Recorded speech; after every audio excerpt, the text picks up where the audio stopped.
We're now talking to Call Me Spinster. Why don't you start by introducing yourselves?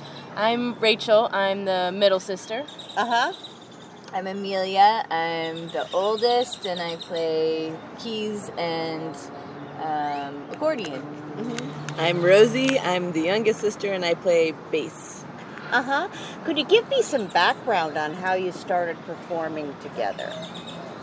So we are three sisters, and we grew up sort of begrudgingly singing together. Our parents are musicians, and so we would sing in the church choir, and we would sing for like a library fundraiser, and we would sing at various family events, but never very seriously. And then it wasn't until, well, a series of events, probably first being that Amelia found our grandfather's illicit accordion in our grandmother's closet when she passed away. And he was Amish, so it was illicit in that he was secretly calling barn dances when they were young. Mm-hmm. And Amelia claimed it and started to learn how to play it. And meanwhile, Rosie and I had accumulated various instruments from our time at a music school, and then just afterwards along the way. So I was playing a mandolin that I had learned to play when I was living in Costa Rica, of all places, and I had gotten Rosie a rent-to-own bass for her birthday that she started messing around with. So we had this hodgepodge of instruments, and we were looking for an excuse to kind of hang out, because we were all living in different places and we were all teaching full-time. So we would get together in our summers off, and we had sort of loose assignments from, I think first it was our cousin Hannah's wedding, and then our cousin, what was after that, Kendall? Well, there was Grandma and Grandpa's 50th year anniversary. Right. We had that gig to practice for. And then all the other cousins who got married. Yeah. So we started learning this kind of strange collection of covers on these instruments and just trying to teach ourselves how to play. So anything from, an early one was a Cure song, an old Andrew Sisters song for our grandparents' anniversary, things like that. We had even like pop covers that were newer. We were starting to try and figure out, but at that point I was playing like washboard and banjo, and we were pretty exclusively folksy, but playing these pop covers on those instruments. And then Amelia got pregnant. This was in 2017, and Rosie was in Portland, Oregon. I was still in Costa Rica, and it was kind of the sign that we needed, that it was now or never. So we moved to Chattanooga just in time for her first kid to be born, and also our band. I know that, so you guys are teachers and you have families. How do you balance these different aspects with performing together? Sure, yeah. Our parents are a huge part of that. Our mother is a retired school teacher, and our dad has also recently retired from like a manufacturing job in St. Paul. So we have a basement apartment that they can come and stay in, and they are coming for longer and longer chunks of time so that we can split and go on the road, or do more intensive practices. But it often means we're usually just trying to break even for gigs, because if they're gone, we're paying for a bunch of babysitters, and we're trying to line up other grandparents. But we have we're very much a big sort of old school family collective in all sort of intents and purposes. So we do a lot of sharing of meals, and where it makes it a little bit easier for us to kind of sneak in practice here and there, or we just spend a lot of time together. And I think after those first couple of years, we've kind of been lucky enough to, well, even though if it's not making money, we've been prioritizing the band, and like all of our other jobs are very part-time right now, so well, except for motherhood, which is extremely over full-time, but No benefits. so we're used to the no benefits, not making money thing anyway. So. No union. Well, I think the kids have a union.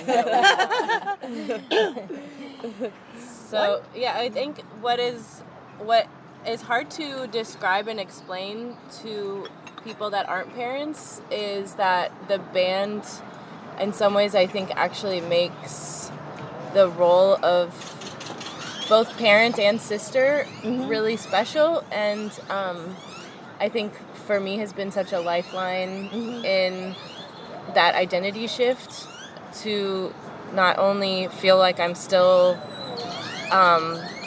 that I'm not losing myself in the domesticity of that identity shift, but that I also have this community and this urgency to reflect on who I am as a mother and also as who I am as a sister, and I think it's kind of forced us to figure some of our crap out in a way that's really been just so meaningful and healing. Yeah.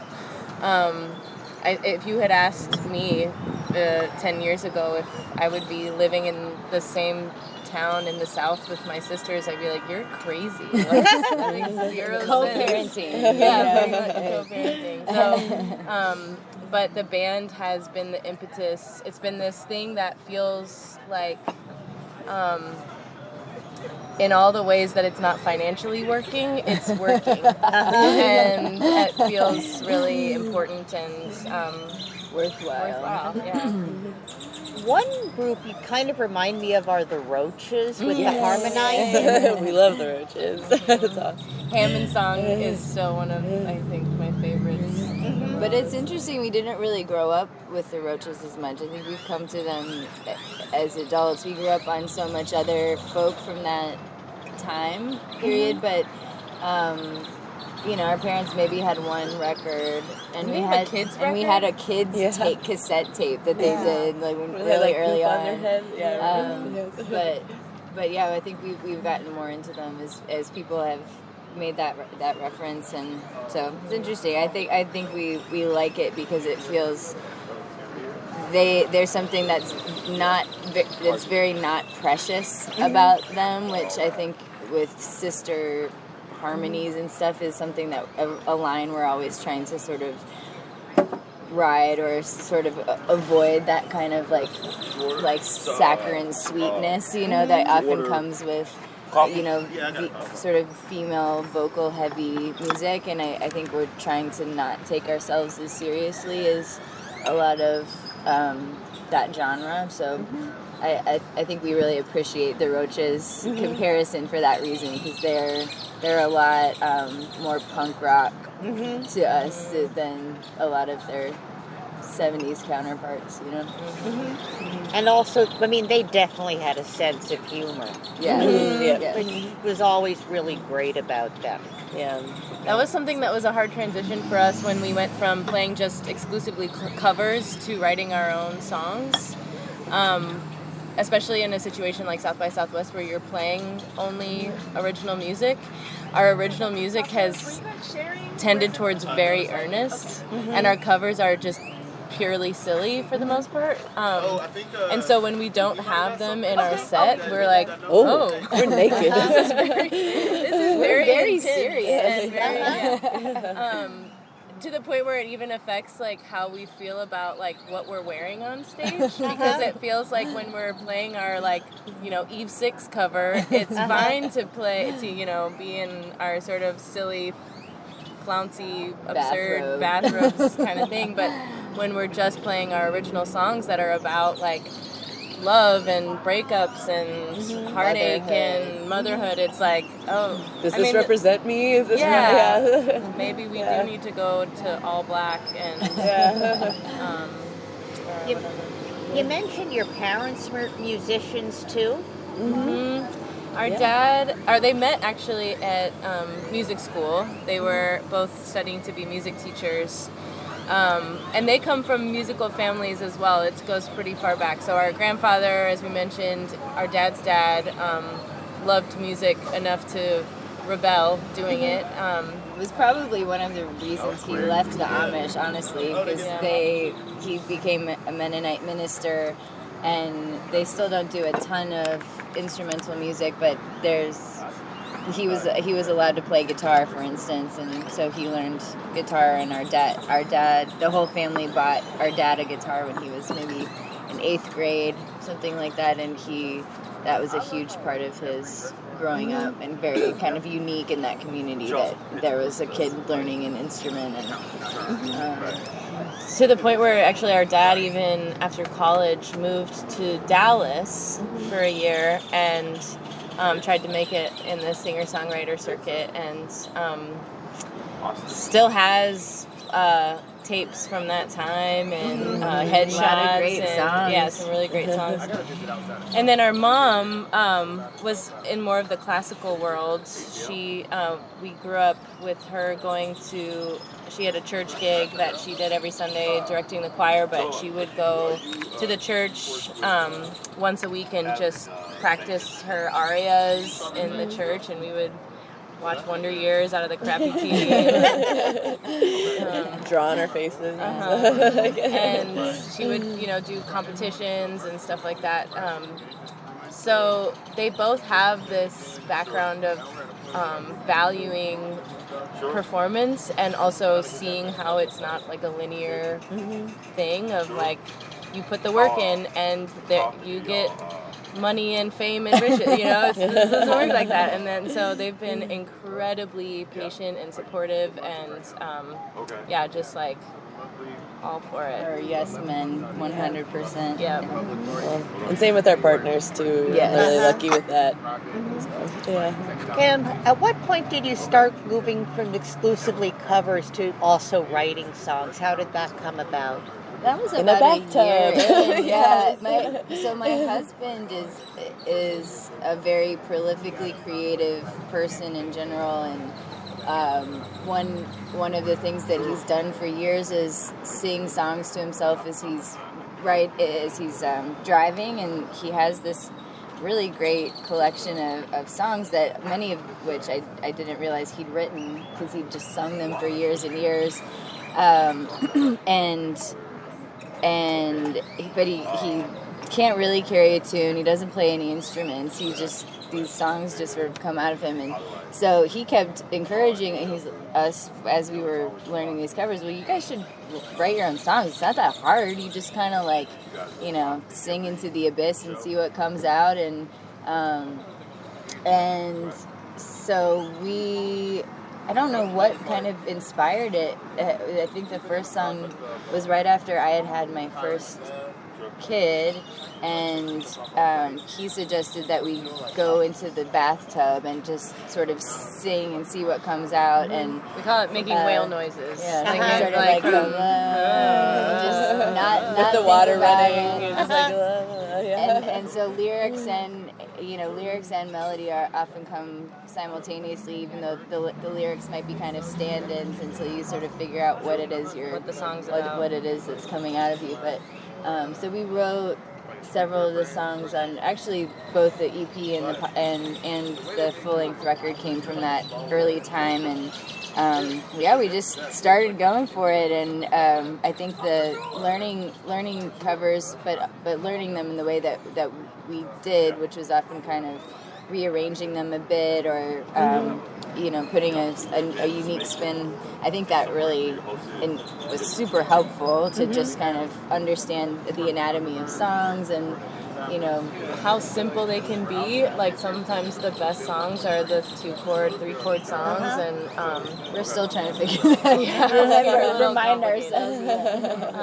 But that I think is something we need to keep remembering. We're looking forward to this summer having like a little bit of a maybe a break from performing so we can do a little bit more writing, and I'm excited to tackle some covers to just kind of unlock that preciousness, to just play again and make stuff and get back in the bathtub. It really is. One of the other rules that we have is that if you can't remember the melody or the little fragment, like to try to not lean too heavily on voice memos to remember stuff, that if it's catchy enough to stick in your head, then it's catchy enough to keep, you know? So... You guys are now based in Chattanooga, and what's the music scene like there? It was very welcoming. So it's in this, kind of weird spot between, well, really convenient spot actually between, Atlanta, Nashville, Knoxville, Birmingham. It's all really close by. 2 hours or less, pretty much, from all of those. But for some reason, it doesn't have, well, I have to backtrack. Chattanooga has a ton of amazing musicians, but it's nothing feels like competitive. Everybody's like kind of like seems to be like kind of working together just to make it work, because it's, especially through the pandemic and everything, it's been so hard just to like keep a venue open. So I feel like when we moved there, there was this really cool thing called sound stages where they actually pay you to like have a high traffic spot where you can busk for a couple hours, and you make like $40 and then guaranteed. But it was just a great way to like kind of tell musicians that you're welcome here, We want you to be here. You're not, sucking the city dry or anything. So just having that and a lot of smaller venues has been really, really lovely. But I will say, kind of getting to, there's not these like mid-level venues there that can really support like, a couple hundred people, and I think that's like the next step in Chattanooga, the kind of bridge. They're starting to be there. Yeah. It's emerging a bit. Warehouse. I feel like things have come up and then maybe didn't survive the pandemic, and so they're coming back, and it's a slow, I'm sure it's a really hard ecosystem to survive in, especially with Ticketmaster and Live Nation and all that, and booking bands that people come out to when they don't necessarily know them. I think that's hard post-COVID. Like, people just don't go out as much anymore. I'm sure that you're seeing that more than us in New York. And but there are these sort of bigger names that are coming out of Chattanooga that's really exciting, but they are immediately hitting the road, so we don't get to see much of them. But Sunny War claims Chattanooga, and Monrovia also is a really cool emerging artist that is getting out there. And Baby Mother, of course, is always Strung Like a Horse, Nick Let's Go, And it's very collaborative. Like, one of my favorite representations of that was one of the earliest shows we played was this incredibly eclectic lineup. It was mostly a hip-hop show, and our friend organized it, and we dragged our accordion and upright bass on stage at like 2 a.m. and played this weird little set, but there's just so many things like that where people are just super stoked that someone's making things. I mean, the local radio station the local NPR station has been hugely supportive of us, and they even reposted our showcase poster for South by Southwest, and we're like, go get them, girls! Like, okay, just like really very on our team. You feel like the more music begets more music there, I think. Yeah, which is cool. Yeah.